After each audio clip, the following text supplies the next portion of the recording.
मिस्र का सैकरा रेगिस्तान, जून 2025। धूप से झुलसता दिन, रेत में गूंजती हवा और एक सफेद जीप जो जीपीएस की लकीरों पर रेंगती चली आ रही थी। उसमें 5 लोग सवार थे। अंतर्राष्ट्रीय पुरातत्व टीम, जो एक ऐसे पिरामिड की खोज में निकली थी जिसका कोई रिकॉर्ड इतिहास में नहीं था।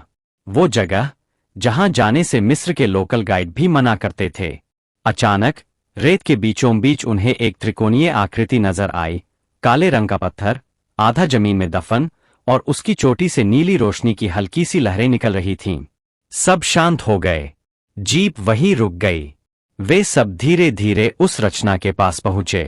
किसी के भी मुंह से शब्द नहीं निकले। एक दीवार पर प्राचीन मिस्री लिपि खुदी थी। मृत्यु का द्वार केवल उन्हीं के लिए खुलता है जो अनंत को स्वीकारते हैं।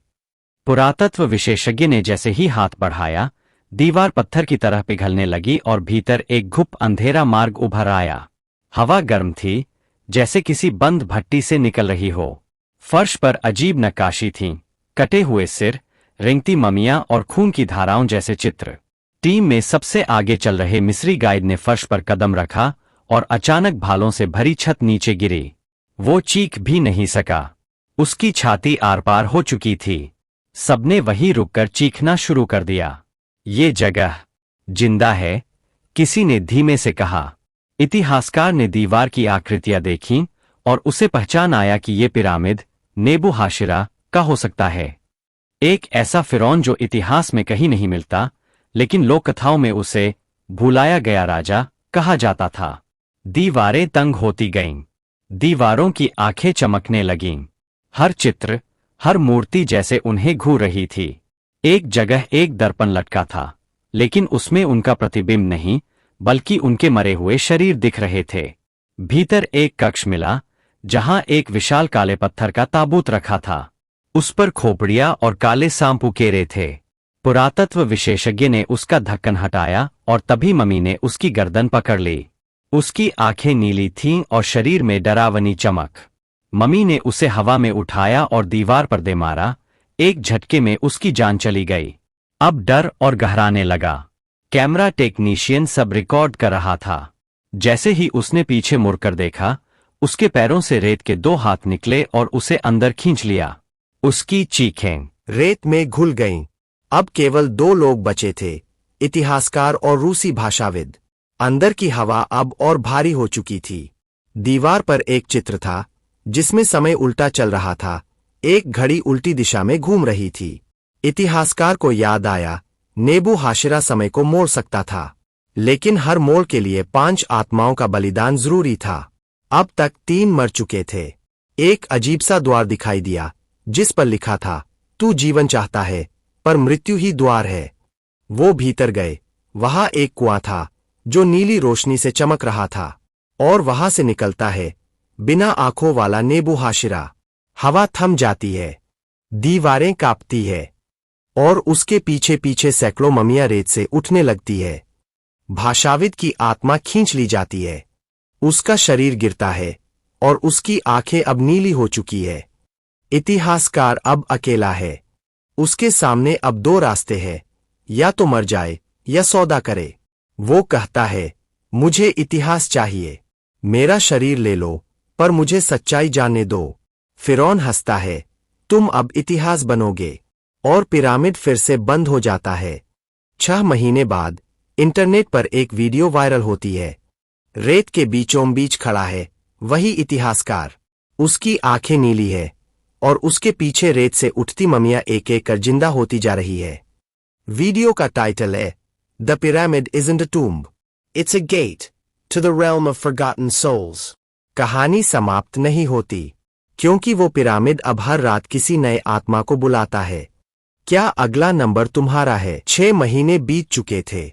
लोगों को लगा था कि वो बस एक अफवाह थी, वायरल वीडियो, डिजिटल एडिटिंग या कोई दिमागी खेल। लेकिन सैकरा के रेगिस्तान में रात में अब कोई नहीं जाता, क्योंकि वहां की रेत अब सिर्फ रेत नहीं रही।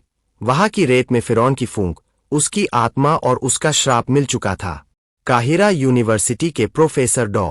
इब्राहिम अली को एक ईमेल मिला अनजान आईडी से। उसमें सिर्फ एक पंक्ति थी, the pyramid isn't done yet. They're waking up.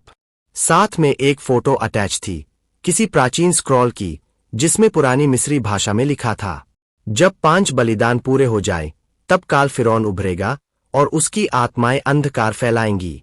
डॉ इब्राहिम ने तुरंत अपने 3 भरोसेमंद शोध छात्रों रायन, लैला और फहेद को साथ लिया और निकल पड़े उसी जगह की ओर जहां पिछले मिशन में इतिहासकार समीर गया था। जीपीएस ने उन्हें सैकरा की उसी दिशा में पहुंचाया, लेकिन इस बार पिरामिड वैसा नहीं था। अब वो नुकीला, काले पत्थरों से बना, घने धुएं से घिरा एक विशाल ढांचा था। उसकी चोटी से लाल रोशनी बाहर निकल रही थी और रेत उसके चारों ओर भंवर की तरह घूम रही थी। जैसे ही उन्होंने प्रवेश किया, पीछे का दरवाजा खुद ही बंद हो गया। भीतर हवा भारी और गर्म थी, मानो वे किसी सांस लेते हुए जीव के पेट में आ गए हों। दीवारों पर अब नई लकीरें थीं, ताजे खून से बने चित्र, जैसे किसी ने हाल ही में बलिदान दिया हो। भीतर एक कक्ष में उन्हें कोई बैठा मिला, वो था समीर, लेकिन उसकी आंखें अब सफेद थीं, उसकी त्वचा राख जैसी। वो बोला, तुमने बहुत देर कर दी, अब वो जाग चुका है। रायन पीछे हट गया। लैला कांपती हुई बोली, कौन जाग चुका है?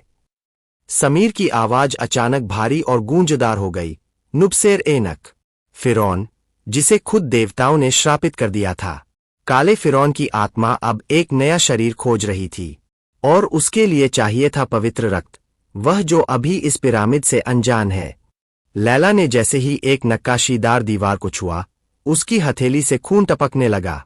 दीवार पर शब्द उभरने लगे, तू अग्नि है, तू जड़ है, तू ही द्वार है। कमरे की दीवारें हिलने लगीं, रेत में से उड़ती हुई ममी बाहर आने लगीं, लेकिन ये ममीज अलग थीं। इनकी आंखों से आग निकल रही थी, इनके शरीर हवा में तैरते थे।